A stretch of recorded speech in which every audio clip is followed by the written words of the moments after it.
வணக்கம் நண்பர்களே. ஜோதிடம் பத்தின தகவல்கள தெரிஞ்சுக்க நம்மளோட சேனல சப்ஸ்கிரைப் பண்ணிக்கங்க. மகர ராசி அன்பர்களே, பேச்சாலே காரியத்தை சாதிக்கும் வெகுளித்தனமான வெள்ளை மனம் கொண்ட உங்களுக்கு சுக்கிர பகவான் ராசியில் இருந்து இடப்பெயர்ச்சியாகி 2வது வீட்டில் பயணம் செய்ய போகிறார். தனஸ்தானத்தில் சனி பகவானோடு சேர்ந்து பயணம் செய்ய போவதால் பண வருமானம் அதிகரிக்கும், காதல் உணர்வுகள் அதிகரிக்கும், விலை உயர்ந்த நகைகள் வாங்குவீர்கள், சுப நிகழ்ச்சிகள் நடைபெறும். சுக்கிர ஆதரவு முழுமையாக உள்ள இந்த காலகட்டத்தில் உங்கள் இஷ்ட பெண் தெய்வத்தின் பெயரை உச்சரித்துக் கொண்டே இருங்கள். பணம் சேர்ந்து கொண்டே இருக்கும். சாதகமான பலன் அதிகமாகவே கிடைக்கும். பெயர் புகழ் அந்தஸ்து உச்சிக்கே செல்லும். பேச்சின் மூலமாகவே வருமானம் வரும் காலகட்டம் இதுவாகும். குடும்பத்தின் தேவைகளை பூர்த்தி செய்வீர்கள். குடும்பத்தில் மகிழ்ச்சி அதிக அளவில் இருக்கும். கல்யாண வயதில் உள்ளவர்களுக்கு திருமணம் நடைபெறும். திருமணம் ஆனவர்களுக்கு குழந்தை பேறு உண்டாகும்.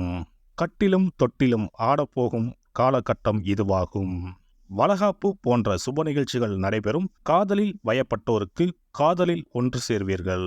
பிரிந்த உறவுகள் ஒன்று சேரும். உரிய பரிகாரத்தை இப்போது செய்யுங்கள். தக்க பலனை அளிப்பார் சுக்கராச்சாரியார். தொழில் வருமானத்தை பொறுத்தவரை சிறப்பாகவே இருக்கும். குடும்பத்தோடு சேர்ந்து தொழில் செய்ய விரும்புவோர் இந்த காலகட்டத்தில் ஆரம்பிக்கலாம். சிறு தொழில் தொடங்க விரும்புவோர் அரசாங்க உதவிகள், பேங்க் லோன் எதிர்பார்ப்பவருக்கு இப்போது கிடைக்கும் வாய்ப்பு உள்ளது. தொழில் தொடங்கியவர்களுக்கு நல்ல வருமானமும் லாபமும் கிடைக்கும் அற்புதமான காலகட்டம் ஆகும். பட்ட கடனை அடைக்கும் சிறப்பான நேரம் இதுவாகும். நீங்கள் பட்ட அசிங்கத்தில் இருந்து வெளிவந்து தலைநிமிர்ந்து வாழும் காலம் நேரம் நெருங்கி வந்துவிட்டது. இனி நீங்கள் தொட்டதெல்லாம் வெற்றியடையும். இழந்த மன நிம்மதியை மீண்டும் பெற்று நீண்ட நாட்களுக்கு பிறகு ஆழ்ந்த உறக்கம் கிடைக்கும். பணிபுரிவோருக்கு பணிபுரியும் இடத்தில் இருந்த போட்டி பொறாமைகள் குறையும். சக ஊழியர்களின் ஒத்துழைப்பு கிடைக்கும். மேல் அதிகாரிகள் உங்களின் திறமையை அங்கீகரிப்பர். மருத்துவ செலவுகள் குறையும். பெற்றோரின் உடல்நிலை சீராகும். இதுவரை தொல்லை தந்து வந்த பாதிப்புகள் குறைந்து உடல்நிலை சீராகும். மாணவர்கள் கல்வியில் சிறந்து விளங்குவர். போட்டிகளில் கலந்து கொண்டு வெற்றியும் அடைவர். தேவையில்லாத பழக்க வழக்கங்களையும் நண்பர்களையும் ஒதுக்குவது சிறந்தது. உடல் ஆரோக்கியத்தில் சற்று கவனம் செலுத்தவும். நட்சத்திர பலன்கள். உத்திராடம் 2, 3, 4 பாதங்கள். சுக்கிரனின் ஆதரவால் நல்ல பெயர் வாங்குவீர்கள். மூலதனத்திற்கு தேவையான பணம் வந்து குவியும். எதிரிகள் வகையில் சற்று கவனமுடன் செயல்படவும். திருவோணம் நட்சத்திரம். கலை சார்ந்த துறைகளில் ஈடுபட்டு இருப்பவர்கள் நல்ல முன்னேற்றம் காண்பர். புதிய ஒப்பந்தங்கள் கிடைக்கப் பெறுவீர்கள். பிற மொழி பேசுபவர்கள் மூலம் உதவிகள் கிடைக்கும். அவிட்டம் 1, 2 பாதங்கள். உங்களின் நிலைமை மாறப்போகிறது. நீங்கள் விரும்பியதை கேட்டு பெற்றுக்கொள்ளலாம். வேலை இல்லாதவர்களுக்கு வேலை கிடைக்கும். கன்சல்டன்சி துறைகளில் வேலை செய்பவர்கள் தகுந்த முன்னேற்றம் கிடைக்கும். பள்ளி கல்லூரிகளில் பணிபுரிவர்களும் நற்பலன்களை பெறுவார்கள். பதவி உயர்வு கிடைக்கும். பிரத்யங்கரா தேவியை வணங்கி வர எதிர்ப்புகள் அகலும். துன்பங்கள் நீங்கும். ஒருவரின் ஜாதகத்தின்படி சுக்கிரன் சிறப்பாக அமைந்திருந்தால் பொருள் வசதிகள், திருமண வாழ்க்கை, ஆற்றல், அழகு மற்றும் காதல் விவகாரங்களில் இனிமை போன்றவை தரும். ரிஷபம் மற்றும் துலாம் ராசி அதிபதியான சுக்கிரன் மீன ராசியில் உச்சம் பெற்றும் கன்னி ராசியில் நீச்சமும் பெறுவார். சுக்கிர பகவான் மோசமான நிலையில் அமர்ந்திருந்தால் வாழ்க்கையில் பல சிக்கல்களை எதிர்கொள்ள வேண்டியிருக்கும். சில அமைப்புகள் வறுமைக்கு வழிவகுக்கும். மோசமாக அமைந்த சுக்கிரனால் திருமண வாழ்க்கையில் பிளவு ஏற்படலாம். குழந்தை பெற்றுக்கான திறன் குறையும். சுக்கிர வழிபாடும் மகாலட்சுமி ஆராதனையும் செய்து வர சொந்த வீடு அமைவது நிச்சயம். சுபிட்சம் கிடைப்பது உறுதி. மகாலட்சுமி தாயாரை வணங்கி வந்தால் சுக்கிர யோகம் கிடைக்கப் பெறலாம். இல்லத்தில் சுபிட்சம் நிறைந்திருக்கும்.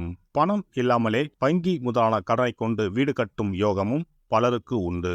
அதேபோல் பணம் காசுக்கு குறைவே இல்லை என்று இருப்பவர்களுக்கு சொந்தமாக ஒரு வீடு கட்ட ஆசை இருந்தாலும் யோகம் அமையாமல் தள்ளி போவதும் உண்டு. சொந்த வீடு எனும் யோகத்தை தந்தருள்பவர்தான் வாஸ்து பகவான். பொதுவாகவே கட்டிடக்காரன் என்று சுக்கிர பகவானை சொல்லுவார்கள். சுக்கிர யோகம் ஒருவருக்கு வந்துவிட்டால் சகல சம்பத்துக்களும் கிடைப்பதற்கான வழிவகைகள் அமைந்துவிடும். சுக போகங்களுக்கு அதிபதியாக திகழ்பவர் சுக்கிர பகவான். வெள்ளிக்கிழமைகளிலும் ஞாயிற்றுக்கிழமைகளிலும் நவகிரகத்தில் உள்ள சுக்கிர பகவானுக்கு தீபமேற்றி 9 முறை நவகிரகத்தை வலம் வந்து வேண்டி வந்தால் சுகபோக வாழ்க்கையை தந்தருள்வார் சுக்கிர பகவான். ஒருவருடைய ஜாதகத்தில் சுக்கிர பகவான் உச்சமாக இருந்தால் இந்திரலோகத்துக்கு இணையான மிக பிரம்மாண்டமான வீடு அமையும் என்பது ஐதீகம். சுக்கிர பகவானையும் மகாலட்சுமி தாயாரையும் உரிய ஸ்லோகங்கள் சொல்லி தொடர்ந்து வேண்டி வந்தால் வீடுமனை யோகம் நிச்சயம் அமையும் என்கிறது சாஸ்திரம். வெள்ளிக்கிழமை என்பதை சுக்கிரவாரம் என்று சொல்லுவார்கள். வெள்ளிக்கிழமைகளில் காலையும் மாலையும் விளக்கேற்றி சுக்கிர ஸ்லோகம் சொல்லியும் ஸ்ரீ மகாலட்சுமி சோஸ்திரம் பாராயணம் செய்தும் வரவேண்டும். ஸ்ரீ கனகதாரா சோஸ்திரம் பாராயணம் சொல்லியும் மகாலட்சுமி அஷ்டோத்திரம் சொல்லியும் வேண்டிக் கொள்ளலாம். அருகில் உள்ள ஆலயத்திற்கு சென்று நவக்கிரகத்தில் உள்ள சுக்கிர பகவானை மனதார வேண்டிக் கொண்டு 9 முறை சுற்றி வந்து பிரார்த்தனைகள் மேற்கொள்ள வேண்டும். அதேபோல் பெருமாள் கோவிலுக்கு சென்று மகாலட்சுமி தாயாருக்கு வெண்மை நிற மலர்கள் சார்த்தி லட்சுமி அஷ்டோத்திரம் கனகதாரா சோஸ்திரமும் ஜபித்து பிரார்த்தனைகளை தாயாரிடம் வைத்து வேண்டி வழிபட வேண்டும்.